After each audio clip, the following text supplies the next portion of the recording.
Let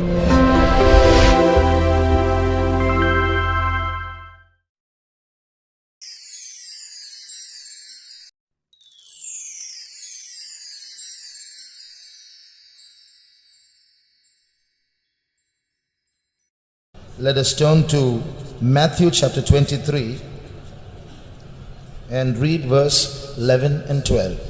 நம்முடைய தியானத்திற்காக மத்தேயு 23ஆம் அதிகாரம் 11ஆம் 12ஆம் வசனங்களை வாசிப்போம். మత్తయి 23 11 12 వాక్యములు మన యొక్క ధ్యానం నిమిత్తమై చదువుకునేదము. உங்களில் பெரியவனாய் இருக்கிறவன் உங்களுக்கு ஊழியக்காரனாய் இருக்க கடவன். தன்னை உயர்த்துகிறவன் தாழ்த்தப்படுவான், தன்னை தாழ்த்துகிறவன் உயர்த்தப்படுவான். தாழ்மையை பற்றியும் பெருமையை பற்றியும் சில காரியங்களை உங்களோடு பகிர்ந்து கொள்ள விரும்புகிறேன். I would like to share certain things about humility and pride with you. తగ్గింపును గూర్చి హెచ్చింపును గూర్చి కొన్ని కార్యములు నేను నీతో పాలు పంచుకొనబోచున్నాను. பெருமை என்று சொல்வது நமக்கு எல்லாருக்கும் இருக்கிறதான ஒரு தீய சுபாவம் தான். When we say about pride, it is the evil nature that we all have.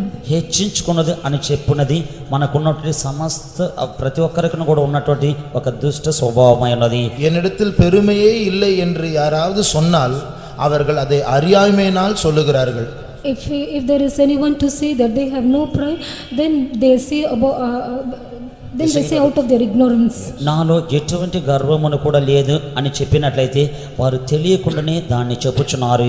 ஏதோ ஒரு விதத்தில் இந்த பெருமை ஏதோ ஒரு சூழ்நிலையில் அது வெளியே வரும். In one or the other way, in some circumstance, that pride is being revealed. ఏదో ఒక విధముగా ఏదో ఒక పరిస్థితిలో ఈ యొక్క గర్వమైనది బయలుదేరుచున్నది. ஆனால் இந்த பெருமையினுடைய ஆபத்து என்னவென்றால் அது நமக்குள் வளர வளர அது தன்னை மறைத்து கொள்ளக்கூடியதான திறமை உள்ளதா இருக்கிறது. Danger of this pride is that as the pride grows in us, it has a nature to hide itself. ఈ యొక్క గర్వం యొక్క ఆపద ఏమిటని చెప్పినట్లయితే అది మనలో ఎదుగ దాన్ని అది మరుగు చేసుకొనచ్చు ఉన్నది. அதாவது பெருமையை ஆரம்ப கட்டத்தில் தானே அதோடு இடைப்பட்டு அதை சரிப்படுத்தாவிட்டால் அது வளரும் போது பெருமை பிடித்த மனுஷர்கள் அவர்கள் தாங்கள் தாழ்மையாக இருக்கிறார்கள் என்று தான் நினைப்பார்கள்.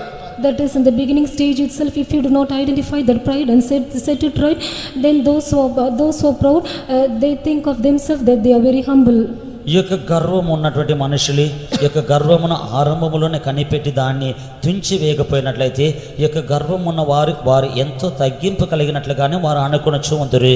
யார் அவர்களை திருத்த போனாலும் அவர்கள் அதை ஏற்றுக்கொள்ள மாட்டார்கள். எனக்கெல்லாம் தெரியும் என்கிறதான ஒரு சிந்தை அவர்களுக்குள் எப்பொழுதும் காணப்படும். If anyone goes to correct them, they will not accept it. They always have a thought that they are in the right way.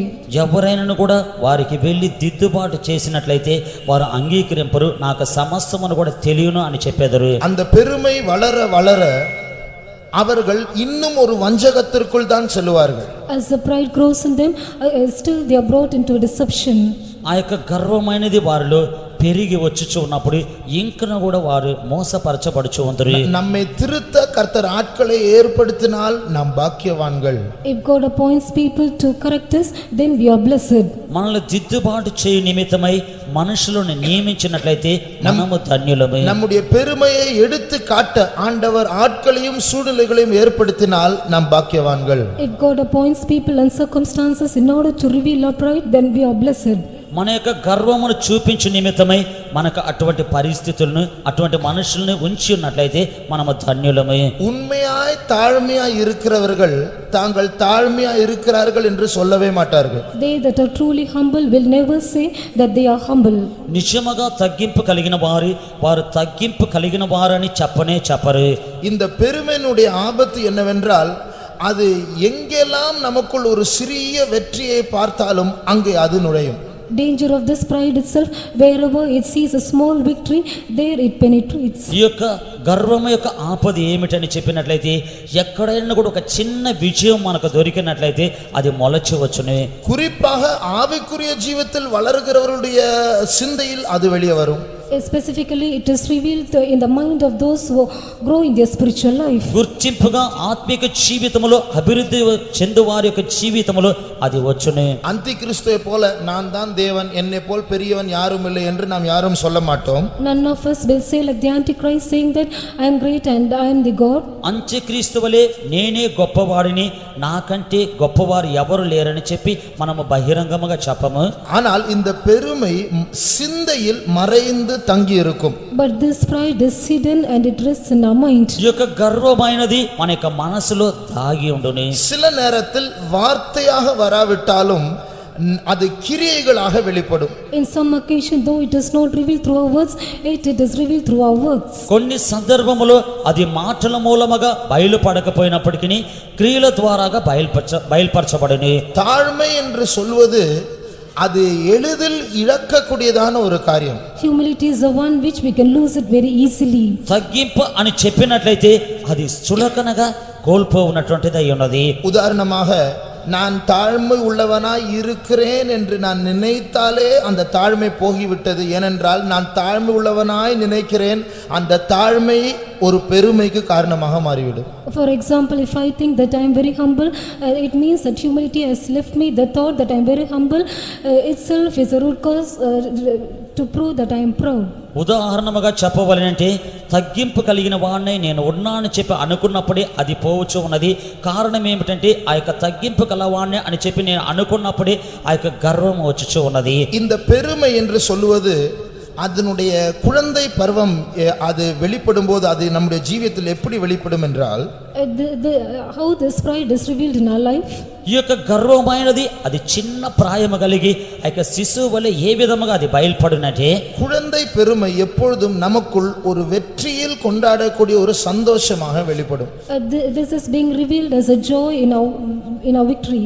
మన యొక్క బాల్యములో ఎల్లప్పుడూ కూడా మనము విజయమును అది కొనియాడేటువంటి వారమై ఉండేదము. அது ஆரம்பத்தில் அது பெருமையாக தோன்றாது. In the beginning it does not appear as pride. ఆరంభములో అది గర్వముగా కనబడదు. ஒரு நல்ல ஊழியம் செய்தால், When we do a good ministry, మంచి సేవ చేసినట్లయితే, நம்முடைய பிள்ளைகள் நம்முடைய கிளாஸ்ல உள்ள பிள்ளைகள் சென்டர் பிரைஸ் வாங்கினால், if a class student gets center prize, మన యొక్క తరగతిలో ఉన్నటువంటి పిల్లలు సెంటర్ ప్రైజ్ తీసినట్లయితే, வேலை ஸ்தலத்தில் ஒரு ப்ரமோஷன் கிடைத்தால், when we get a promotion in our work spot, ఉద్యోగ స్థలములో హెచ్చింపు దొరికినట్లయితే, நாம் அழகா இருந்தால், if you are beautiful, మనం అందముగా ఉన్నట్లయితే, நம்முடைய திறமைகள் வெளியே காட்டப்பட்டால், when our capabilities are revealed, మన యొక్క సామర్థ్యములు బయటకు తెలిసినప్పుడు, மற்றவர்கள் நம்மை பாராட்டும் போது, when others praise us, మిగతా వారు మనల్ని గొప్పగా చెప్పుకున్నప్పుడు, நமக்குள் இவைகள் நிமித்தம் ஒரு சந்தோஷம் வெளியே வரும். அந்த சந்தோஷம் தான் பெருமையின் ஆரம்பம். because of this a joy is manifest and this is the beginning of pride. వీటిని గురించి మనకు ఒక సంతోషము బయలుపడును. ఆ యొక్క సంతోషమే గర్వమునకు ఆరంభము. அந்த சந்தோஷத்தை நாம் அப்படியே விட்டுவிட்டால் அது வளர்ந்து பெருமையாய் மாறும். அது வளர வளர அது நம்முடைய அழிவுக்கு காரணமாய் மாறும். If we shall leave the joy as it is, then it grows and that becomes a root cause for our destruction. ఆ యొక్క సంతోషమును అదే విధముగా మనం విడిచిపెట్టినట్లయితే అది గర్వముగా మారుని. ఆ యొక్క గర్వము మనలో ఎదిగి వచ్చుచు ఉన్నప్పుడు మనకు అది ఒక నాశనముకు కారణమవును. ஆகையால் நாம் சீக்கிரமாய் அந்த பெருமையை பகுத்தறிய வேண்டும், அதை சீக்கிரமாய் அடக்க வேண்டும். Therefore very soon we have to discern that pride and bring that pride into subjection. మనం అతి త్వరలో ఆ యొక్క గర్వమును కనుగొనవలెను. అతి త్వరలో దాన్ని ఆధీనపరిచి అదుపులో ఉంచవలెను. பெருமையை அடக்குவது என்று சொல்வது ஒரு மனுஷனால் ஓரளவுக்கு தான் செய்ய முடியும். It is possible for a man to control that pride to some extent. గర్వమును ఆధీనపరచునది అని చెప్పినట్లయితే ఒక మనిషిని ఒక స్థితిలోనే అది కలుగుని. ஆனால் நம்முடைய பெருமைகளை முழுவதுமாய் மாற்ற வேண்டும் என்றால் நாம் நம்மை தாழ்த்தினால் போதாது, மற்றவர்களால் நாம் தாழ்த்தப்பட கர்த்தர் அனுமதிப்பார். It is not enough to humble ourselves for whole of the pride to be removed from our life, but God permits in order that others may humiliate us. మన యొక్క గర్వము మనల్ని విడిచిపెట్టి పోవాలని చెప్పినట్లయితే మనల్ని మనము తగ్గించుకుంటే మాత్రం చాలదు కానీ ఎదుటి వారు కూడా మనల్ని తగ్గించవలేను. ஆகையால் ஆண்டவரே நான் என்னை தாழ்த்துகிறேன், நான் ஒன்றுமில்லை என்று சொல்லுவது ஒரு பகுதி. ஆனால் கர்த்தர் மற்றவர்கள் மூலமாக நம்மை தாழ்த்துவார். It is one hand to say, Lord, I am nothing, saying so to humble ourselves, but the Lord shall humiliate us through others. ప్రభువా నేను ఎందుకు పనికిరాంటి వారిని నన్ను నేను తగ్గించుకుంటున్నానని చెప్పితే మాత్రమే చాలదు కానీ ప్రభు ఎదుటివారి మూలముగా మనల్ని తగ్గించును. ஏனென்றால் நான் ஒன்றுமில்லை, நான் மண்ணுதான், நான் புழுதான், நான் பூச்சிதான் என்று எல்லாரும் சொல்லலாம். ஆனால் மற்றவர்கள் நம்மை பற்றி அதை சொன்னால் பொறுக்க முடியுமா? Or because all can say, Lord, I'm nothing, I'm dust, I'm just a worm. It is possible to humble ourselves, but if others shall say like that, will we be able to bear it? About us, if others say that about us, we won't bear it. If others say about us, then we won't be able to bear it. నేను మట్టి వాడిని, నేను ధూళి లాంటి వాడిని, నేను పురుగు లాంటి వాడిని అని చెప్పి మనలో మనము చెప్పుకోవచ్చును, కానీ అదే విధముగానే ఎదుటి వారు మనల్ని చెప్పినట్టుగా మనం సహించదమా? ஆகையால் நம்முடைய பெருமையை உடைக்க, நம்முடைய பெருமையை எடுத்து காட்ட கர்த்தர் மற்ற ஆட்களை இயற்கையாகவே அனுப்பும்போது அதில் நாம் சந்தோஷப்பட வேண்டும். In order to break our pride, in order to bring our pride into subjection, when the Lord raises other person, then we have to rejoice in that. మన యొక్క గర్వమును సూచించు నిమిత్తము గాని, మన యొక్క గర్వమును పగలగొట్టు నిమిత్తము గాని, ప్రకృతి సంబంధము గాని సాధారణముగా మనుషులను ప్రభు లేపునప్పుడు దాని యందు మనం సంతోషించవలెను. சில வருஷங்களுக்கு முன்பாக முதல் முறையாக நம்முடைய சர்வதேசிய கன்வென்ஷனில் நான் கீபோர்ட் வாசிக்க வேண்டிய ஒரு சூழ்நிலை வந்தது. A few years later, in the beginning of our international convention, I had a chance to play the keyboard. కొన్ని సంవత్సరములకు ముందుగా మన యొక్క అంతర్జాతీయ కన్వెన్షన్ లో నేను కీబోర్డు వాయించున్నాను. ஆகையால் முதல் முறையாக 20,000-30,000 ஜனங்களுக்கு முன்பாக கீபோர்டு வாசிப்பது ஒரு சந்தோஷம் தானே? That in order to play the keyboard before 20,000 to 30,000 people, it's a joy. మొదటిసారిగా 20-30 వేల జనులకు ముందుగా ఈ యొక్క కీబోర్డు వాయించినది అది గొప్ప సంతోషమే కదా. நானும் இன்னொரு சகோதரனும் மாறி மாறி வாசித்துக் கொண்டிருந்தோம். Myself and another brother were playing. నేను ఇంకొక సహోదరుడి మేము మారి మారి వాయించుచున్నాము. 2 நாட்கள் கழித்து ஒரு சகோதரி வந்து இப்படி சொன்னார்கள். After 2 days, a sister came and said like this. 2 దినములు గడిచిన తర్వాత ఒక సహోదరి వచ్చి ఈ విధముగా చెప్పినది, இந்த மியூசிக் நல்லாவே இல்ல, அது சரியில்லை. Music is not very nice. మీ యొక్క సంగీతము బాగుగానే లేదు. நேத்து காலையில நல்லா இருந்தது, மற்றபடி நல்லாவே இல்லை. நேற்று காலையில இன்னொரு சகோதரன் வாசித்தார், மற்ற கூட்டங்கள் நான் தான் வாசித்தேன். Yesterday morning it was good, and yesterday morning another brother played, and for rest of the other meetings I played. నిన్న ఉదయకాలము బాగున్నది, మిగతా రోజుల్లో బాగలేదు.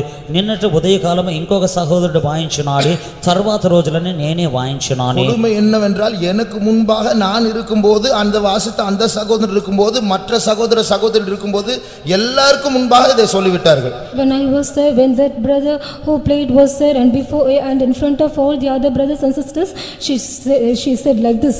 దానిలో ఉన్నటువంటి బాధ ఏమిటంటే, నేను ఉన్నాను, నాతో కూడా వాయించిన సహోదరుడు ఉన్నాడు, మిగతా సహోదరులు అందరి మధ్య అది చెప్పి ఉన్నారు. எனக்கு ரொம்ப துக்கம் வந்தது. I was grieved. నాకు చాలా దుఃఖమై ఉన్నది. எனக்கு மேலே இருந்ததான இன்சார்ஜ் பிரதர் கிட்ட நான் போய் சொன்னேன், இப்படி சொல்றாங்களே மியூசிக் நல்லா இல்லை, நான் உங்களுக்கு இஷ்டம் இல்லைன்னா நான் வாசிக்கல, நான் ஒதுங்கிடுறேன்னு சொன்னேன். நான் I went and told the in-charge brother above me saying that if the sister doesn't like me playing, then I want to set myself apart. నాకు పైన ఉన్నటువంటి ఇన్ఛార్జ్ సహోదరిని అది చెప్పినాను, ఈ విధముగా సహోదరి చెప్పినది ఈమెకి ఇష్టం లేకపోయినట్టయితే నేను వాయించును అని చెప్పినాను.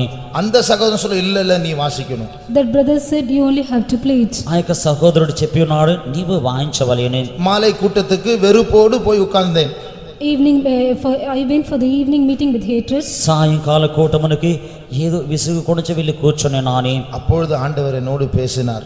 Then God spoke to me. అప్పుడు ప్రభువు నాతో మాట్లాడి ఉన్నాడు. உனக்கு ஏன் துக்கம் வந்தது? Why is it your grieved? why உனக்கு ஏன் துக்கம் வந்தது? Why are you grieved? నీకెందుకు దుఃఖం వచ్చినది? நீ கீபோர்டை நல்லா வாசிக்கிறேன், உனக்கு உன்னை பற்றியே ஒரு அபிப்பிராயம் இருக்கிறதுனால தானே அது தொடப்படும் போது உனக்கு துக்கம் வந்தது. Because you have an opinion that you are playing the keyboard well, you were touched by that word. నేను కీబోర్డ్ను మంచిగా వాయించుచున్నానని చెప్పి నీకు ఉన్నందువలనే కదా దాన్ని తాకినప్పుడు ముచ్చినప్పుడు నీకు బాధ వచ్చుచున్నది. உன்னை பற்றி அப்படி ஒரு அபிப்பிராயம் இல்லாத பட்சத்தில் நீ நல்லாவே வாசிக்கல நீ நினைத்தால் அந்த சகோதரி அப்படி சொன்னால் துக்கம் வராதே. ஆமா கரெக்டா தான் சொல்றீங்கன்னு சொல்லுவியே. When you do not have such opinion about you, and when that sister says about you like this, then you will accept saying that you have not played the keyboard well. నీకు అటువంటి అభిప్రాయం లేకుండా అవును బాగానే వాయించలేదని చెప్పి నీవు అనుకున్నట్లయితే చెప్పినట్లయితే ఆ యొక్క సహోదరి చెప్పినప్పుడు నీకు దుఃఖం రాదు కదా. அப்படி என்றால் நீ துக்கப்பட்டது உன்னை பற்றியதான உன்னுடைய அபிப்பிராயம் அது குத்தப்பட்டது, ஆகையால் துக்கம் வந்தது. If it is so, then the opinion about you has been pricked, that's why you are being grieved. అందువలన నీవు దుఃఖపడినది ఎందుకొరకంటే నీకున్నటువంటి అభిప్రాయము నీకున్నది కనుక దానిని గుచ్చబడినందువలన నీవు దుఃఖపడి ఉన్నావు. அந்த அபிப்பிராயம் அது ஒரு பெருமை தானே என்று ஆண்டவர் கேட்டார். God asked me saying that is not that pride, is not that opinion is a pride. నీకున్నటువంటి ఆ యొక్క అభిప్రాయమైనది గర్వము కదా అని ప్రభు అడిగినాడు.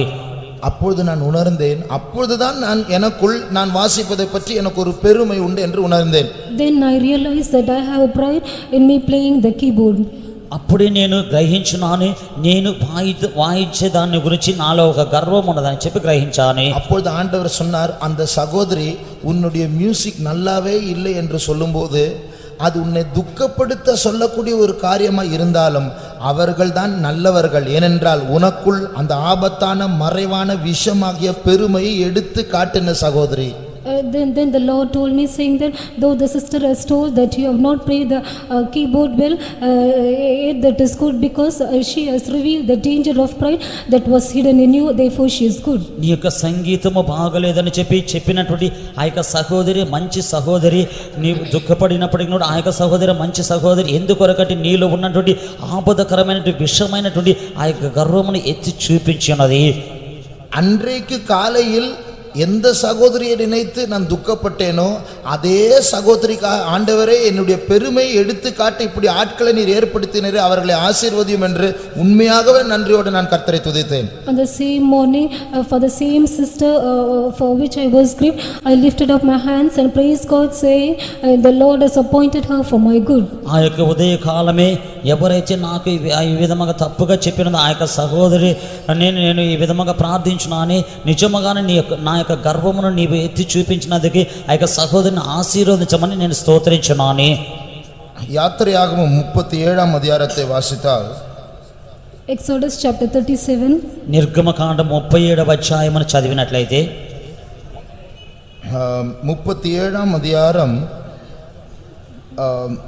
23ஆம் வசனத்தை வாசிங்க. Chapter 37 and verse 23. 37వ అధ్యాయము 27వ వాక్యము. அதன் 7 அகல்களையும் அதன் கத்திரிகளையும் சாம்பல் பாத்திரங்களையும் பசும்பொன்னினால் செய்தான். கர்த்தருக்கு ஸ்தோத்திரம். Praise be to God. దేవునికి స్తోత్రములు. இங்கே 2 கருவிகளை பற்றி நாம் வாசிக்கிறோம். Here we read about 2 instruments. ఇక్కడ 2 వస్తువుల గురించి మనం చదువుచున్నాము. பழைய ஏற்பாட்டில் ஆசரிப்பு கூடாரம் என்கிறதான ஒரு இடத்தில் ஒரு அறையில் குத்து விளக்கு வைக்கப்பட்டது. In the Old Testament period, in the tabernacle, there was a candlestick. పాత నిబంధనలో ఆ యొక్క ప్రత్యక్షపు గూఢారంలో ఉన్నటువంటి ఒక గదిలో దీప వృక్షం ఉంచబడి ఉన్నది. அந்த குத்து விளக்கு எரியும் போது அதனுடைய திரி கருப்பாக மாறிவிடும். When that candlestick burns, that wick becomes black. ఆ యొక్క దీప వృక్షము అది వెలుగుచూ ఉన్నప్పుడు దాని యొక్క ఒత్తి అది నల్లగా మారిపోవుని. அந்த கருந்திரியை வெட்டுவதற்காக கத்திரியும் வேண்டும், அதை வைக்க சாம்பல் பாத்திரமும் வேண்டும். They are in need of scissors and snuffers in order to remove that black twig. దానిని కత్తిరించుట కొరకు కత్తెరను కావాలని, దాన్ని తీసివేటుకు ఆ యొక్క చిప్పను కావాలని. இந்த திரி எரியும் போது அது கருப்பாக மாறிவிடுகிறதே, இதுதான் நாம் பிரகாசிக்கும் போது நமக்குள் வருகிற பெருமை. The twig when it burns it becomes black, and that is the pride that is manifest through our life. ఇది వెలిగి ప్రకాశించుచు ఉన్నప్పుడు దానిలో ఒక నల్లనదిగా వచ్చుచున్నది, అదే మనలో కనబడుచున్నట్టు గర్వమే. ஆகையால் நமக்குள் சில நன்மைகள் வெளிவரும்போது அந்த நன்மைகளை பற்றி நமக்கு ஒரு கலிகூறுதல் வரும்போது அந்த திரி கருப்பாக மாறிவிடும். When certain goodness are made manifest through our life, and when we rejoice over that, that black twig is formed in our life. మనలో కొన్ని మేలులు కలుగునప్పుడు ఆ యొక్క మేలుల మూలముగా కొన్ని సంతోషములు మనలో కలుగునప్పుడు అప్పుడే ఆ యొక్క పొత్తి అయినది కారు పట్టుచున్నది. அந்த கருந்திரி வெட்டப்படாவிட்டால் அது அந்த திரியினுடைய பிரகாசம் குறையும். If the black twig is not cut off, then the light of the twig will diminish. ఆ యొక్క పట్టు కారును మనము కత్తిరించకపోయినట్లయితే ఆ యొక్క ప్రకాశము తగ్గిపోవును. இது போல நம்முடைய வெற்றிகளில் நமக்குள் வரக்கூடியதான அந்த பெருமை வெட்டப்படாவிட்டால் நம்முடைய பிரகாசம் குறையும். Likewise, if the pride that comes through our victory is not being cut off, then our light shall diminish. ఇదే విధముగానే మనలో కలుగుచున్నటువంటి విషయముల మూలముగా వచ్చుచున్నటువంటి ఆ యొక్క గర్వముని అది కత్తిరింపకపోయినట్లయితే మనలో వెలుగు తగ్గిపోవని. குத்துவிளக்கினுடைய கருந்திரியை வெட்டுவதற்காக கத்திரி உண்டு, அதை வைப்பதற்காக சாம்பல் பாத்திரம் உண்டு. There are also scissors and snuff dish in order to keep the black twig that is formed in the candlestick. ఈ విధముగానే జీప వృక్షములో ఆ యొక్క వెలుగుచున్నటువంటి ఆ యొక్క ఒత్తికి పట్టు కారుని కత్తిరించుట కొరకే కత్తెర ఉన్నది, అక్కడ కత్తెర చిప్పను ఉన్నది. ஆனால் நம்முடைய பெருமையை வெட்டுவதற்காக ஆண்டவர் சில ஆட்களை வைத்திருக்கிறார். But in order to remove our pride, God has appointed certain people. ఇదే విధముగానే మన యొక్క గర్వమును కూడా పోగొట్టు నిమిత్తమై కొంతమంది మనుషులను ప్రభు ఉంచి ఉండును. அந்த ஆட்கள் அது நம்முடைய புருஷனா இருக்கலாம், நம்முடைய மனைவியா இருக்கலாம், பிள்ளைகளா இருக்கலாம், பெற்றோரா இருக்கலாம், ஆபீஸ்ல இருக்கிற பாஸா இருக்கலாம், இங்க இருக்கிற உடன் விசுவாசியா இருக்கலாம், ஊழியக்காரரா இருக்கலாம். அது யாராகவும் இயற்கையான ஒரு விதத்தில் அவர்கள் வருவார்கள். That may be our husband, our wife, our children, our parents, our boss in our working spot, or that may be our co-believers or servants of God, whosoever it may be. ఆ విధముగా మనల్ని చేయవారి అది భర్త అయి ఉండవచ్చును, భార్య అయి ఉండవచ్చును, పిల్లలు అయి ఉండవచ్చును, లేకపోతే ఆఫీసులో ఉన్నటువంటి అధికారి ఉండవచ్చును, మనతో ఉన్న తోటి సహోదరులు అయి ఉండవచ్చును, ఎవరో ఒకరిని ప్రభు ఉంచి ఉండును. அவர்கள் பேசுகிறதான வார்த்தைகள், அவர்களுடைய விமர்சனங்கள் நம்மை குத்தும். The words they speak will prick us. వారు మాట్లాడే మాటలని వారు విమర్శించేవి అవన్నీ కూడా మన నొప్పింపబడని. அப்பொழுது நமக்கு அதிக துக்கம் வரும், கோபம் வரும், திருப்பி பேச வேண்டும் என்று ஒரு ஆத்திரம் வரும். Then you'll be grieved much, then you'll be sorrowful, then you'll feel to speak to them again. అప్పుడు మనకు దుఃఖం వచ్చుని, కోపం వచ్చుని, తిరిగి మాట్లాడమని చెప్పి అధికముగా మన కలుగుని. ஆனால் அந்த குத்துவிளக்கினுடைய சாம்பலை எடுப்பதற்கான அந்த கத்திரியா இருக்கட்டும், அந்த சாம்பல் பாத்திரமா இருக்கட்டும், பைபிள்ல சொல்லி இருக்கு, இரண்டும் பசும் பொன்னினால் செய்யப்பட்டிருக்கிறது. It is said that the scissor or the snuff dish in order to remove the black twig of the candlestick is made of pure gold. ఆ యొక్క దీప వృక్షములు ఆ యొక్క పట్టు కారుని కత్తిరించుంటే ఆ యొక్క కత్తెర అయి ఉండవచ్చుని, ఆ యొక్క కత్తెర చిప్ప అయి ఉండవచ్చుని, ఈ రెండు కూడా మేలిమి బంగారు చేత చేయబడి ఉన్నది. அதனுடைய கருத்து என்ன? What is the meaning for it? దాని యొక్క అర్థం ఏమిటి? நம்முடைய பெருமையை எடுத்து காட்ட, நம்முடைய பெருமையை உடைக்க கர்த்தர் ஏற்படுத்துகிறதான அந்த ஆட்கள் அவர்கள்தான் பசும் பொன், அவர்கள்தான் விலையேறப்பட்டவர்கள். In order to reveal our pride and in order to break our pride, people those who are appointed by God, they are the pure gold. మన యొక్క గర్వమును చూపించే నిమిత్తము గాని, మన యొక్క గర్వమును పగలగొట్టు నిమిత్తము గాని నియమించున్నారే ఆ యొక్క మనుషులే ఆ యొక్క మేలిమి బంగారు. நம்ம முதுகுல தட்டி, பிரதர் நீங்க ரொம்ப நல்லா பிரசங்கம் பண்றீங்க, மியூசிக் எல்லாம் ரொம்ப நல்லா இருக்கு, உங்க ஊழியெல்லாம் ரொம்ப பிரகாசமா இருக்கு, இப்படி யாராவது சொன்னா நமக்கு ரொம்ப சந்தோஷம். என்ன பண்றீங்க அப்படின்னு யாராவது சொன்னா பயங்கர கோபம் வரும். ஆனா அப்படி ரெண்டாவது சொல்றாங்களே, அவங்க தான் பசும் பொன்னாம் பைபிள் சொல்லுகிறது. If anyone patters and say that your ministry is good and you are doing the ministry well, and if they shall say so, and if the other person comes and says that what ministry you are doing, the second person is considered to be the pure gold. సహోదరుడా, బాగా ప్రసంగం చేయుచున్నారు, బాగా సేవ చేయుచున్నారు, బాగా సంగీతం వాయించుచున్నారు అని చెప్పి ఎవరైనా కూడా వీపు తబిడినట్లయితే బాగుండు. అదే విధముగానే ఏం చేయుచున్నారని అడిగినట్లయితే మన ఆ విధముగా ఉండదు. ఈ యొక్క రెండవ మనుషుడే మంచివాడు, వారే మేలిమి బంగారమై ఉన్నది. నెబుకద్నెజర్ வெற்றியின் மேல் வெற்றியை கண்டவன். Nebuchadnezzar is a man who found victory. నెబుకద్నెజరు విజయము వెంబడి విజయము సాధించిన వాడు. அவருடைய சாம்ராஜ்யத்தில் அவரை மேற்கொள்ள ஒருவரும் கிடையாது. In his kingdom there was none to prevail over him. ఆయన యొక్క సామ్రాజ్యములో ఆయన జయించిన వారు ఎవరునూ లేరు. பழைய உலகத்தினுடைய 7 அதிசயங்களில் ஒன்றுதான் நெபுகாத்நேசர் கட்டின தொங்கும் தோட்டம். Among the seven wonders, one is the hanging gardens made by Nebuchadnezzar. పాత కాలములో ఉన్నటువంటి 7 విధమైన అద్భుతములు ఒక అద్భుతమే ఈ యొక్క నెబుకద్నెజరు యొక్క ఆ యొక్క తోట ఉన్నది. ஒரு நாள் அவருடைய அரண்மனையிலிருந்து அவரே கட்டினதான அந்த தொங்கும் தோட்டங்களை பார்க்கும்போது அவருக்குள் ஒரு பெருமை ஏற்பட்டது. One day as he was standing in the palace and when he saw the hanging gardens, he himself has pride within him. ఒకరోజు ఆయన రాజనగరులో నుంచి ఈ యొక్క తోటలోనికి వచ్చి చూన్నప్పుడు అతను కట్టినటువంటి ఆ యొక్క తోటను చూసి అతనిలోనే గర్వం వచ్చున్నది. இது நான் கட்டின பாபிலோன் அல்லவா, என்னுடைய மகிமைக்காக நான் கட்டினேன் தானே என்று அவர் பெருமை பாராட்டும் போதே வானத்திலிருந்து ஒரு சத்தம் உண்டாயிற்று. When he said that is not this great Babylon built by me and this is the majesty, and when he was thinking like this in his mind, a voice was heard from heaven.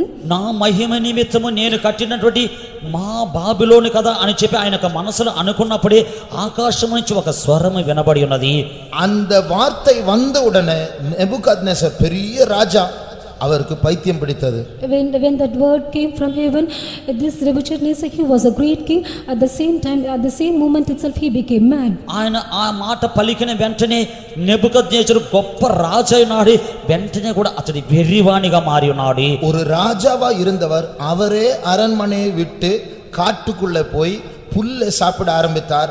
அவருடைய முடி வளர்ந்தது, நகமெல்லாம் வளர ஆரம்பித்தது. He was a king and he himself left the palace and he went to the field and he began to eat grasses and his nails began to grow. రాజనగర్లో ఉన్నటువంటి రాజు ఆయనే బయలుదేరి అడవిలోనికి వెళ్ళి ఉన్నాడు. అక్కడ గడ్డి మేయిచు ఉన్నాడు. అతని యొక్క వెంట్రుకలు పెరిగి ఉన్నది, అతని యొక్క గోల్డ్ పెరిగి ఉన్నవి. ஆகையால் சகோதரர்கள் ரொம்ப முடி வளர்த்துனா இப்போ ரோட்ல நிறைய பாய்ஸ் பார்க்கலாம், நிறைய முடி இருக்கு, அதெல்லாம் ஒரு பைத்தியம். நகெல்லாம் ரொம்ப வளர்த்துனா அதுவும் ஒரு பைத்தியம். Therefore, if the brothers grow their hair and if people shall grow their nails, then that is mad. అదే విధముగానే సహోదరులు తనక వెంట్రుకలు ఎక్కువగా పెంచుకున్నట్లయితే రోడ్లో చూసినట్లయితే ఎంతో మంది ఆ విధముగా పోవచ్చు ఉందరి. ఈ విధముగా గోర్లు ఎక్కువగా పెంచినట్లయితే అది వెర్రితనమే. அதாவது నెబుకద్నెజருக்கு தெரியும், நான் இப்படி இருக்கக்கூடாது, நான் அரண்மனையில தான் இருக்கணும், ஆனா நான் இங்கே இருக்கக்கூடாது, நான் புல்லை சாப்பிடக்கூடாது, நான் நல்ல சிறப்பான ஆகாரத்தை தான் சாப்பிட வேண்டும் என்று அவனுக்கு தெரியும். ஆனால் அவனுடைய அந்த சுபாவத்தை அவனால் அடக்க முடியாது. அவன் தானாகவே ஒரு ஆவி அவரை தள்ளி கொண்டே போகும். Nebuchadnezzar knows that he should not be here and that he should be in the palace and that he should not eat the grass and he should not be like this, but automatically a spirit himself has driven him to that place. నెబుకద్నెజరుకు బావుగానే తెలియను, నేను రాజనగరులో ఉండవలెను, ఈ విధముగా గడ్డి మేయకూడదు, మంచి ఆహారమును భుజించవలని అని చెప్పి ఆయన అనుకుని, కానీ అయినప్పటికీ కూడా ఆయన అదుపులో పెట్టుకోలేడు. ఎందువలనంటే ఒక ఆత్మ అతన్ని త్రోసుకొని వెళ్ళుచూ ఉన్నది. ஆகையால் ரொம்ப ரொம்ப அபயகரமான பெருமை என்று சொல்வது ஆவிக்குரிய பெருமைதான். Therefore, the most dangerous pride is a spiritual pride. చాలా అపాయకరమైనటువంటి గర్వము అని చెప్పినది ఆత్మిక సంబంధమైనటువంటి కలుగు గర్వమైనది. என்னுடைய பிரசங்கம் சபையை அசைக்கும், எனக்கு நிறைய வார்த்தைகளை தெரியும், நான் போதித்தால் எல்லாரும் பிரைஸ் வாங்குவார்கள், நான் திறமைசாலி, இப்படிப்பட்டதான சிந்தைகள் வந்தாலே அது ஒரு உச்சக்கட்டத்தில் போய் சேரும்போது அது பைத்தியமாக தான் முடியும், பிசாசு உள்ள நுழையும். My preaching will attract the church and many shall be converted of it. And if we have such a kind of pride, and when it becomes when the pride reaches the peak point, then madness. Then it is madness and that becomes pride. ఈ విధముగానే నేను ప్రసంగం చేసిన సంఘమంతను కూడా కదిలింపబడిని, నేను బోధించినట్లయితే అనేక విధమైన బహుమతులు పొందుకున్నది అని చెప్పి ఈ విధముగా అది వెళ్ళి అది ఆఖరిగా అది ఆపదగా మారిపోవుని. ஆவிக்குரிய பெருமை நிமித்தம் வருகிறதான அந்த பைத்தியம், அந்த பிசாசு பிடிக்கும் போது அந்த பிசாசு பிடிக்கிறவர்கள் அவர்கள் செய்கிறதான சேட்டைகள் கேவலமான காரியமா இருக்கும். எந்த அளவுக்கு தாங்களை பற்றி பெருமையா இருந்தார்களோ அந்த அளவுக்கு தாங்களை பற்றி அவர்கள் தாழ்த்த வேண்டிய ஒரு சூழ்நிலை வரும். When they are possessed of the devil with this madness of pride, to the extent that they have exalted themselves, they have to face a situation wherein they have to humble themselves to such a state. ఆత్మిక సంబంధముగా ఉన్నటువంటి యొక్క గర్వమైనది అది ఆ విధముగా పెరుగుచూ ఉన్నప్పుడు అది వెర్రితనముగా మారును. ఆ యొక్క సాతానుడు పట్టినప్పుడు ఎంతగా వారు గొప్ప గర్వముగా ఉన్నారు, అంత విధముగా వారు తగ్గింపబడుదురు. அபிஷேகம் பண்ணப்பட்ட கேரூப் என்கிறதான ஒரு தூதன் இருந்தான். There was an angel called the anointed cherub. అభిషేకింపబడినటువంటి కేరూబు అని చెప్పేటువంటి ఒక దూత ఉన్నది. அந்த தூதனுக்கு பயங்கர ஞானம் இருந்தது. That angel had great wisdom. ఆ యొక్క దూతకి గొప్ప జ్ఞానం ఉన్నది. మాత్రమల్ల భయంకర అழகும் இருந்தது. Not only that, he was very beautiful. అంత మాత్రమే కాదు, సౌందర్యం కలిగి ఉన్నది. இந்த ரெண்டு காரணங்களின் நிமித்தம் அந்த தூதனுக்கு பெருமை வந்தது. Because of these two reasons, this angel had pride. ఈ రెండు విధమైన కార్యముల నిమిత్తమై ఆ యొక్క దూతకు గర్వము వచ్చున్నది. அது உடனடியாக தள்ளப்பட்டது. He was immediately cast down. వెంటనే త్రోసివేయబడి ఉన్నది. இது போல நாம் நம்மை பற்றி, நம்முடைய அழகை பற்றி, நம்முடைய ஞானத்தை பற்றி, நம்முடைய திறமைகளை பற்றி நமக்கு ஒரு மேன்மை பாராட்டுதல் உள்ளே வரும் என்றால் மிகவும் ஜாக்கிரதையா இருக்க வேண்டும், சீக்கிரமாய் தாழ்த்த வேண்டும். இல்லை என்றால் அதை வளரவிட்டால் அது பைத்தியமாக மாறும். Likewise, if we have boasting of our wisdom or about abilities or capabilities, Beauty. About our beauty also. About our beauty also, then we have to humble ourselves immediately, otherwise it becomes a great mad. మనల్ని గురించి లేకపోతే మన యొక్క జ్ఞానమును గురించి, మన యొక్క సామర్థ్యమును గురించి మనలో అతిశయం వచ్చినట్లయితే మిక్కిలి జాగ్రత్త కలిగి ఉండవాలని, నిజముగానే వెంటనే మనము దాన్ని గురించి మనము తగ్గించుకోవడం, లేకపోతే వెర్రితనముగా వెర్రివారిగా మారేదము. ஆண்டவர் எதிர்க்கிற ஒரு பாவம் என்று சொன்னால் அது பெருமைதான். If we shall say the sin the Lord resists is his pride. దేవుడు ఎదురించినటువంటి పాపం అని చెప్పినట్లయితే అది గర్వమై ఉన్నది. பிரியமானவர்களே, ஆண்டவரே எதிர்ப்பார் என்றால் ஆண்டவர் நம்மோடு சண்டை போட வருவார். If it is so that God himself shall resist us, then he shall come to fight with us. దేవుడే ఎదిరించినట్లయితే దేవుడు మనతో జగడవ వేయ నిమిత్తమే వచ్చునే.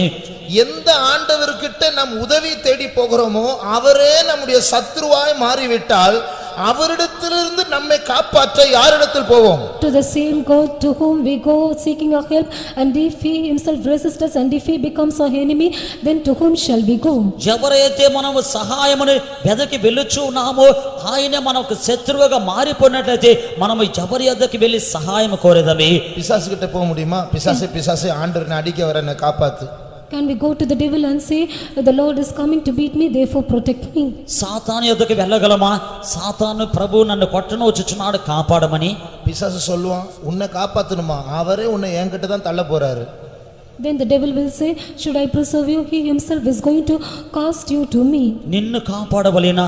ఆయనే నా యొద్ద నిన్ను త్రోసివేయబోచున్నాడు. பிரியமானவர்களே, ஆகிய இந்த பெருமை வஞ்சிக்க கூடியது. அதை சீக்கிரமாய் நாம் வெட்டி போடுவதற்கு நாமே இடம் கொடுக்க வேண்டும். Beloved, this pride is very deceptive. Therefore we ourselves should give room for this pride to be cut off. ప్రియమైన వారలారా, ఈ యొక్క గర్వమైనది, మోసకరమైనది మనమే దాన్ని ముందుగానే కత్తిరించుటకు ముందుకు రావలేని. ஆகையால் ஊழியக்காரரோ, சண்டே ஸ்கூல் டீச்சர்ஸோ, பெற்றோரோ, உடன் விசுவாசிகளோ யாராவது நம்மை கடிந்து கொண்டால் அதை வரவழைப்போமாக. Therefore servants of God or believers or co-believers or parents, if they come to correct us, then we should welcome it. సేవకులు, సండే స్కూల్ ఉపాధ్యాయులు, లేకపోతే ఉన్నటువంటి విశ్వాసులు ఎవరైనా కూడా మనల్ని ఖండించినట్లయితే నిజముగానే దాన్ని ఆహ్వానించదముగాక. ஒருவேளை அவர்கள் வந்து தவறாக நம்மை கடிந்து கொண்டாலும், தவறாக நம்மை திட்டினாலும் பரவாயில்லை, அதை அமைதியாக ஏற்றுக்கொள்வோம். Though they try to correct us in a wrong way and they scold us in a wrong way, yet we have to accept it. వారు తప్పుగా మనల్ని గద్దించినప్పటికీ కూడా, తప్పుగా దూషించినప్పటికీ కూడా పర్వాలేదు, కానీ మనము దాన్ని ఓర్చుకునేదము. ஏனென்றால் அவர்கள் தவறாய் நம்மை குற்றப்படுத்தும் போது நாம் எதிர்க்க போனால், அடுத்த முறை யாராவது நம்மை திருத்த வந்தால் இவங்கெல்லாம் எதிர்க்கிறவங்க என்கிறதான ஒரு சிந்தை உண்டாகி அவர்கள் நம்மை திருத்துவதில் தயங்குவார்கள். அவர்கள் தயங்கினால் நமக்கு தான் ஆபத்து. When others try to accuse us falsely, and if we shall resist them, and in another circumstance when they come to correct us, they may think of us that we are a group who resist them, and if they shall hesitate to correct us, then that is dangerous to us. దీనిని బట్టి మనము ఎదిరించుటకు వెళ్ళినట్లయితే, ఎవరైనా కూడా మనల్ని దిద్దుబాటు చేయుటకు వచ్చి ఉన్నట్లయితే వీరు ఎదిరించువారు అని చెప్పి వారు దిద్దుబాటు చేయరు. దాని మూలముగా మనకు ఆపద వచ్చును. சில வாலிப பிள்ளைகள் பெற்றோரை பயங்கரமா திட்டுவாங்க. Some youths, they scold the parents more. కొంతమంది యవ్వన పిల్లలు తల్లిదండ్రుల్ని திட்டுதுரு. ஆகையால் அந்த பிள்ளைகள் தவறும் போது அந்த பிள்ளைகளை திருத்த பெற்றோருக்கே ஒரு பயம் உண்டாகுகிறது. Therefore when the children fail, parents are frightened to correct them. పిల్లలు తప్పు చేయనప్పుడు తల్లిదండ్రులు వారిని గద్దించుటకు కూడా భయపడేదరు. அந்த பயம் வந்து பிள்ளைக்கு தான் ஆபத்தாய் மாறும். That fear becomes dangerous to the children. ఆ యొక్క భయం పిల్లలకే ఆపదగా మారిపోవాలి. ஏனென்றால் அந்த பிள்ளை திருத்த திருத்தப்பட முடியாத ஒரு பிள்ளையா வளர்ந்து வளர்ந்து ஒரு உச்சக்கட்டத்தில் தேவனை அடிக்க வேண்டிய ஒரு சூழ்நிலை வரும். That child cannot be corrected, and when it reaches a peak point, God himself has to smite that child. ఆ యొక్క పిల్లలైన వారు దిద్దుబాటు చేయలేనటువంటి పరిస్థితులకు మారిపోయి ఆఖరిగా దేవుడే వారిని కొట్టవలసిన పరిస్థితి వచ్చును. ஆகையால் வாலிபர்களே, உங்களுடைய பெற்றோர் உங்களை திட்ட இடம் கொடுங்கள், அது உங்களுக்கு பாதுகாப்பாய் மாறும். Therefore, youngsters, give room for your parents to scold you, and that becomes your protection. యవ్వనస్తులారా, మీ యొక్క తల్లిదండ్రులు మిమ్మల్ని గద్దించుటకు చోటు ఇవ్వండి, అది మీకు కాపాడుదలుగా మారునే. 141 சங்கீதம் 5ஆம் வசனத்தை வாசிப்போம். Psalms 141 and verse 5. 141 కీర్తన 5వ వాక్యము. அகங்காரிகள் எனக்கு 141 சங்கீதம் 5ஆம் வசனம். நீதிமான் என்னை தயவாய் குட்டி என்னை கடிந்து கொள்ளட்டும், அது என் தலைக்கு எண்ணெய் போல் இருக்கும், என் தலை அதை அள்ள தட்டுவதில்லை, அவர்கள் இக்கட்டுகளிலே நான் இன்னும் ஜெபம் பண்ணுவேன். இங்க என்ன சொல்லப்பட்டிருக்கிறது? நீதிமான் என்னை தயவாய் குட்டட்டும். Let the righteous smite me. నీతిమంతులు నన్ను కొట్టుట నాకు ఉపకారమే. அது மறுபடியும் வாசிங்க. நீதிமான் என்னை தயவாய் குட்டி என்னை கடிந்து கொள்ளட்டும், என்னை கடந்து கொள்ளட்டும். அது என் போதும். தலைக்கு. இங்கிலீஷ்ல எப்படி தெரியுமா? தமிழ்ல எப்படின்னா, நீதிமான் என்னை தயவாய் குட்டட்டும் அப்படின்னா அடிங்க, நான் லைட்டா அடிங்க, அதான் அர்த்தம். In Tamil it is said that let the righteous smite me with kindness, that is, you can beat me, but with kindness you can smite me. Let the righteous kindly smite me, that's how it's in Tamil. In Tamil it is said that let the righteous kindly smite me. తమిళ ఏ విధముగా అంటే దయతో కొట్టుటని చెప్పినట్లయితే కొట్టండి అంటే తక్కువగా కొట్టండి అని చెప్పబడి ఉన్నది. ஆங்கிலத்தில் எப்படி இருக்கு தெரியுமா? நீதிமான் என்னை குட்டட்டும், அது எனக்கு தயவா இருக்கும். In English it is written, let the righteous smite me, it shall be a kindness. నీతిమంతులు నన్ను కొట్టుట నాకు దయగా ఉండునని చెప్పి ఇంగ్లీష్ లో చెప్పబడి ఉన్నది. ஆகையால் இந்த வசனம் சொல்லுகிறது, லைட்டா அடி என்றல்ல, நல்ல அடி, அது எனக்கு தயவா இருக்கும். Therefore it is mentioned in this word, not to smite me lightly, but you can smite me well, and that shall be a kindness to me. ఈ వాక్యం ఏం చెప్పుచున్నదంటే మెల్లగా కొట్టుట కాదు కానీ బాగా కొట్టండి, అది నాకు ఉపకారముగా ఉండును. ஆகையால் ஊழியக்காரர் விசுவாசிகளை நல்லா திட்டட்டும், அது தயவா இருக்கும். பெற்றோர் பிள்ளைகளை நல்லா திட்டட்டும், அது தயவா இருக்கும்.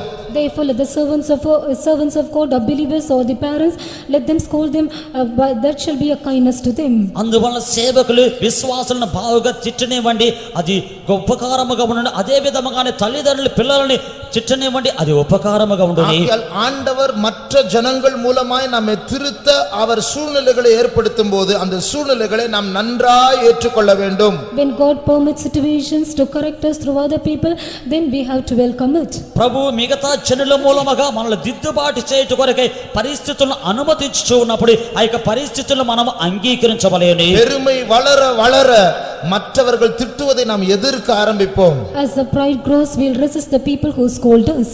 గర్వమానది మనలో పుట్టి పెరుగుచూ ఉన్నప్పుడు ఎదుటి వారు మనల్ని గద్దించుట మనం ఎదుర్కొనేదమే. நம்முடைய முன்னாள் தலைமை பாஸ்டர் அடிக்கடி சொல்லுகிற காரியம், பரலோகத்தில் உண்டான முதலாவது பாவம் தான் பெருமை. Our former chief pastor often used to say that the first pride that was found, the first sin that was found in heaven is pride. మనకు ముందున్నటువంటి ప్రథమ పాస్టర్ గారు సారిసారిగా చెప్పినటువంటి కారణం ఏమిటంటే పరలోకములుగా మొదట కలిగిన పాపమే గర్వమై ఉన్నది. பரலோகத்தில் இருந்த நல்ல தூதர்கள் மத்தியில் வந்த முதலாவது பாவம் பெருமை. The first sin that came among the angels who were in heaven is this pride. పరలోకములో ఉన్నటువంటి మంచి దూతల మధ్య కలిగినటువంటి మొదటి పాపమే గర్వమే. இது போல நாமும் தூதர்களை போல ஆவிக்குரிய ஜீவியத்தில் வளரும்போது பரிசுத்தவான்கள் என்கிறதான அந்த ஸ்தானத்தை அடையும் போது நமக்கு பெருமை வராதபடிக்கு நாம் ஜாக்கிரதையா இருக்க வேண்டும். Likewise, like the angels, as we grow in our spiritual life, when we come to the state of being called as saints, we should be very careful that pride should not enter into our life. అదే విధముగానే మనము కూడా దూతల వలె ఈ యొక్క ఆత్మిక జీవితంలో ఎదిగి వచ్చుచున్నప్పుడు పరిశుద్ధులు అనే స్థానములకు వచ్చుచూ ఉన్నప్పుడు ఈ యొక్క గర్వము ఉండకుండా మనం కాపాడుకొనవలెను. சில மாதங்களுக்கு முன்பாக, Few months before, కొన్ని నెలలకు ముందుగా இரும்புலியூர்ல ஒரு கூட்டம் நடந்தது. a meeting was conducted in Irumbulur. ఇరుంబులూరులో ఒక కూటము జరపబడి ఉన్నది. அங்கே நான் கீபோர்டு வாசிக்கும்படியாக உட்கார்ந்தேன். I sat to play the keyboard. నేను కీబోర్డు వాయించు నిమిత్తమై కూర్చొని ఉన్నాను. பாட்டை ஆரம்பித்து விட்டார்கள். They have begun this song. పాటను ఆరంభించున్నారు. கீபோர்ட்ல கனெக்ஷன் கொடுக்கல, சவுண்ட் வரல. A connection was not given to the keyboard, therefore sound did not come. కీబోర్డులో కనెక్షన్ ఇవ్వనందువలన దానిలో ఉన్న శబ్దము బయటికి రాలేదు. எலக்ட்ரிக்கல் பிரதர்ஸ் மற்ற காரியங்கள் செய்து கொண்டிருந்ததுனால இதற்கு கனெக்ஷன் கொடுக்க அவர்கள் விட்டு விட்டார்கள். Because electrical brothers were busy with the other work, they have left to give connection to this keyboard. ఈ యొక్క కరెంట్ పని చేసేట సహోదరులు మిగతా పనులు చేయుచున్నందువలన ఈ యొక్క కీబోర్డ్ కనెక్షన్ ఇవ్వకుండా మర్చిపోయారు. அப்பொழுது நம்முடைய சீஃப் பாஸ்டர் ஒருவர் வந்து என்னை கடிந்து கொண்டார். அந்த கீபோர்டை உனக்கு வாசிக்க முடியலனா எடுத்துட்டு வெளியே போயிடு என்று சொன்னார். Then chief pastor came and scolded me saying that if you are not able to play the keyboard then you can take it and go out. మన యొక్క ప్రథమ పాస్లో ఒక ఆయన వచ్చి నన్ను గద్దించున్నాడు, నీవు కీబోర్డ్ వాయించలేకపోయినట్లే తీసుకొని వెళ్ళిపోమని చెప్పాడు. அந்த நேரத்தில் நம்முடைய மனசில் என்ன வரும்? பாஸ்டர் கனெக்ஷன் கொடுக்கல, எலக்ட்ரிக்கல் பிரதர்ஸ் இன்னும் அவன் வேலை செஞ்சுட்டு இருக்கான், நான் எப்படி வாசிக்கிறது, இப்படி நியாயம் சொல்லதான் சிந்தை வரும். At that situation we'll have mind to justify ourselves saying that electrical brothers have not given connection to the keyboard. Pastor ఈ విధముగా ఎలక్ట్రికల్ పని చేసేవారు వేరే పని చేయుచున్నారు, కనెక్షన్ ఇవ్వలేదు, ఈ విధముగానే మనకు న్యాయమును చెప్పేదానికి వచ్చును. ஆனா கர்த்தர் கிருபையில ஒரு பைத்தியமான ஒரு காரியத்தை செய்தேன். அந்த கனெக்ஷனே இல்லாம சவுண்டே வராம அப்படியே கீபோர்டை வாசிக்க ஆரம்பிச்சேன்.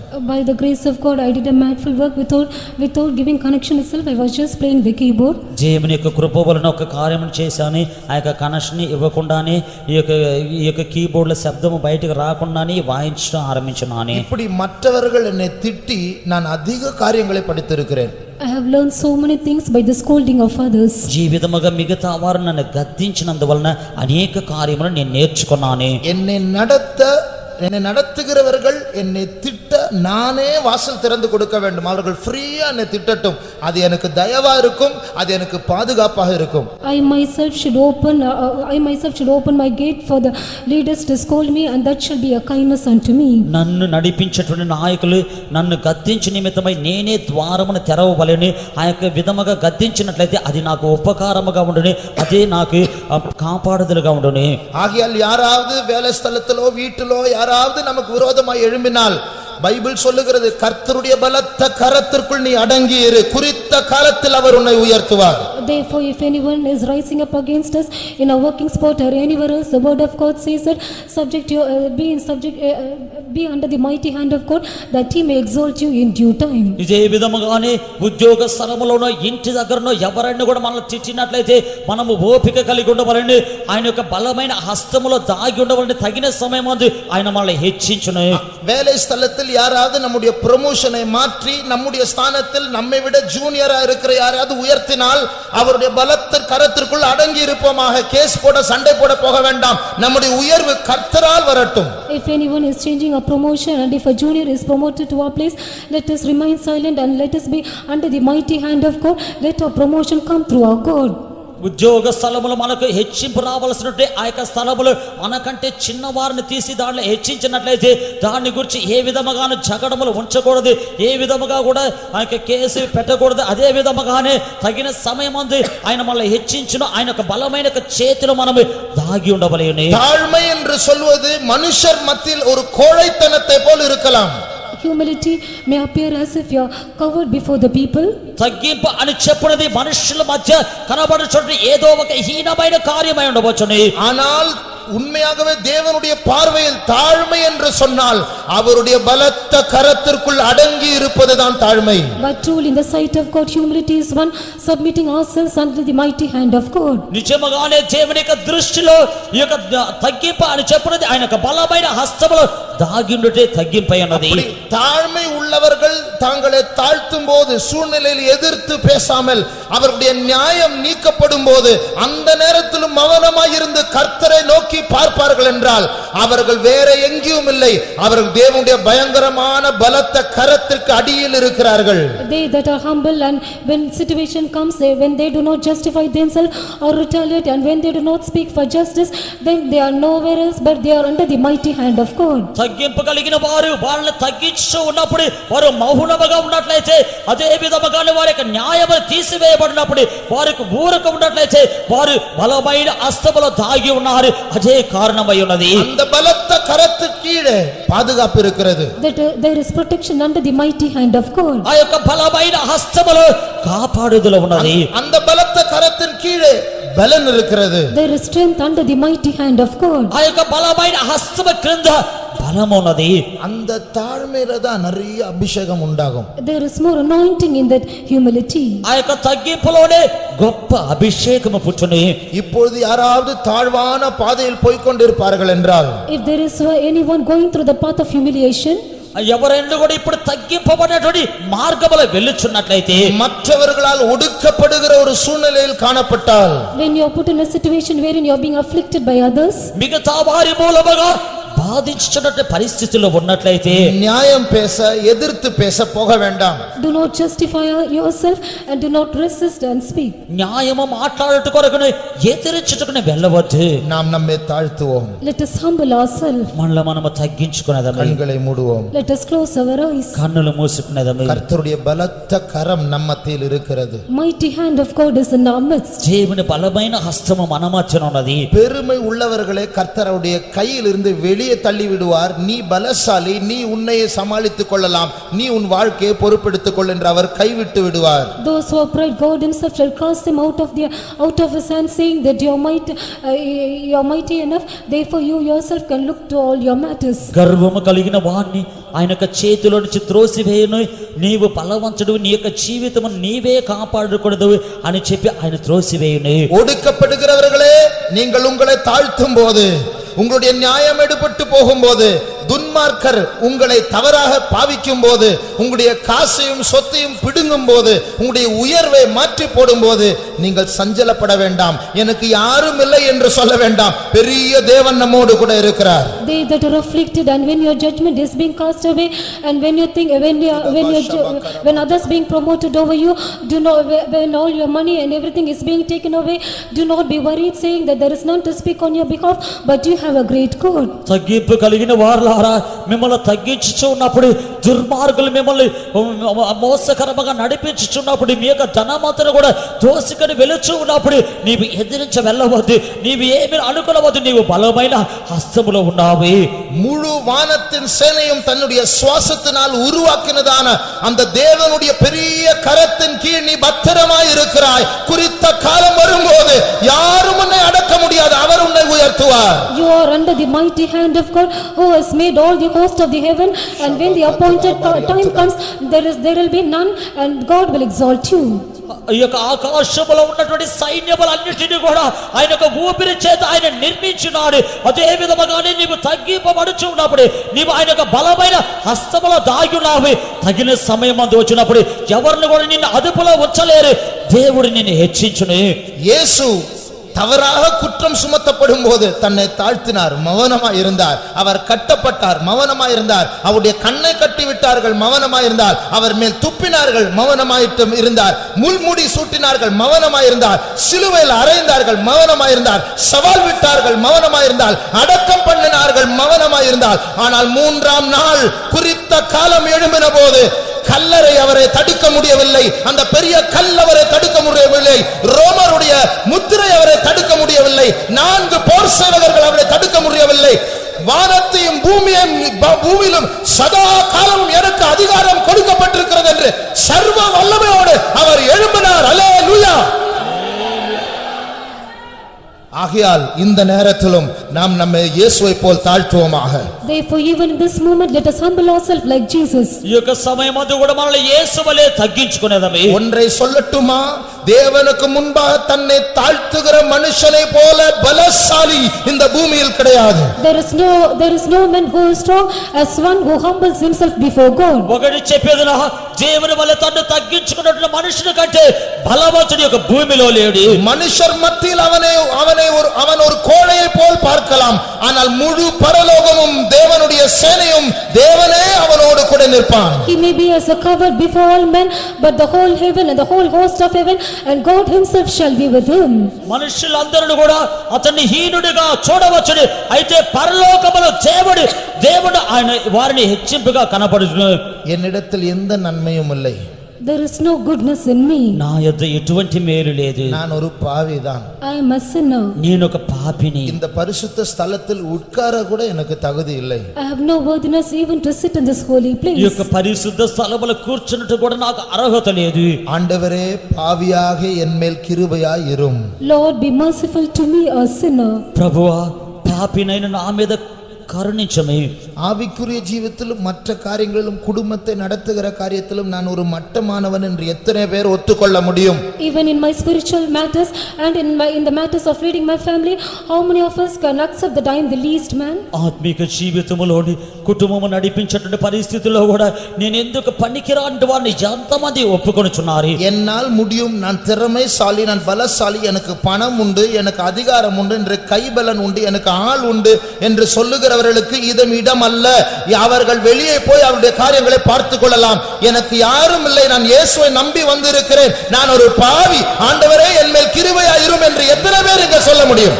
Everything is possible at me and I have the strength of money and wealth, and this is not the place for them. But how many of us can say that, Lord, I have nothing and I don't have anything?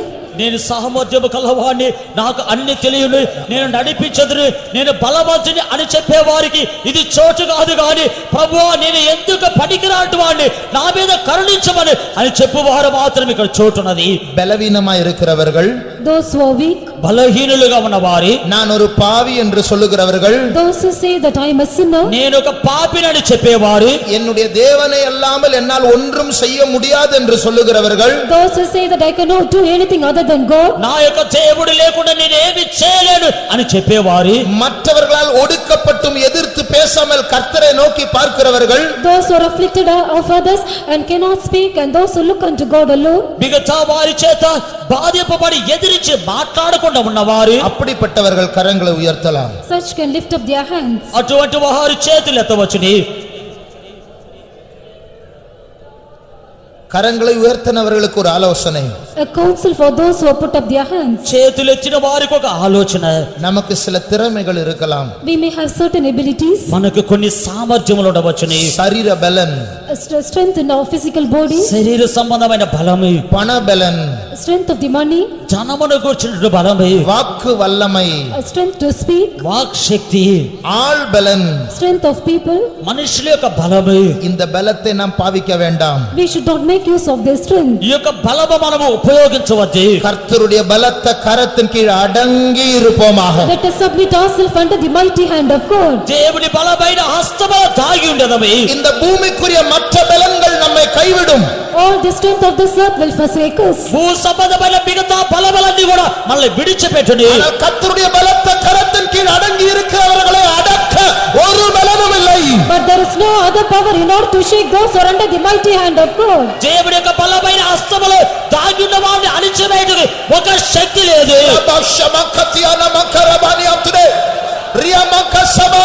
கர்த்தருடைய பலத்த கரத்திலிருந்து ஒரு பலன் சந்திக்க போகிறது.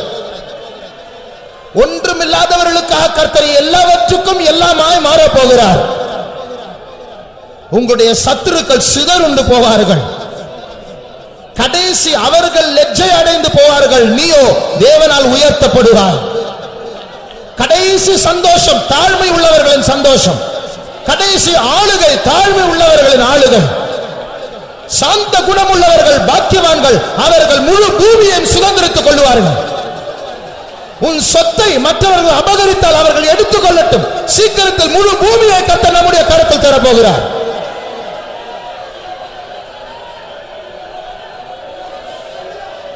தாழ்த்துவமாக நாம் நம்மை தாழ்த்த தாழ்த்த ஆவியானவர் நம்மத்தில் அசைவாடுவார்.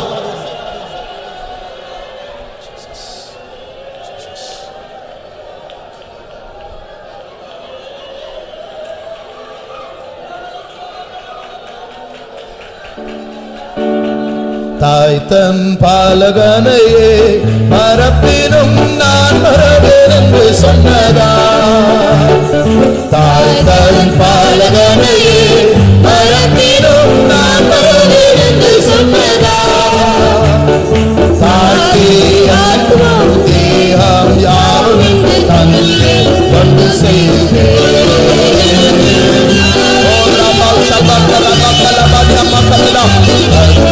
கொண்டு செய்தேன்.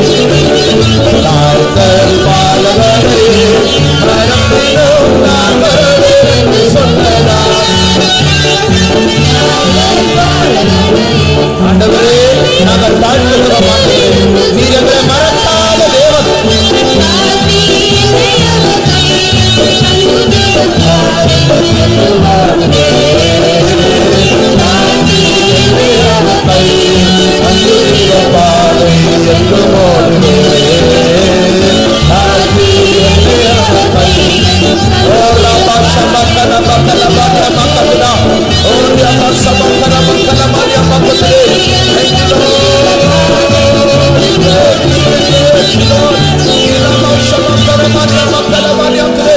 Thank you, Jesus. We praise, we praise. கர்த்தர் பொறுப்படுத்தபடியால் கர்த்தரை ஸ்தோத்திரிப்போம். ஸ்தோத்திரா ஸ்தோத்திரா ஸ்தோத்திரா ஸ்தோத்திரா ஸ்தோத்திரா ஸ்தோத்திரா ஸ்தோத்திரம். எப்பொழுதும் அவருக்கு முன்பாய் மனத்தாழ்மையாய் நடக்க கர்த்தர் உதவி செய்ய முடியாது. ஸ்தோத்திரிப்போம்.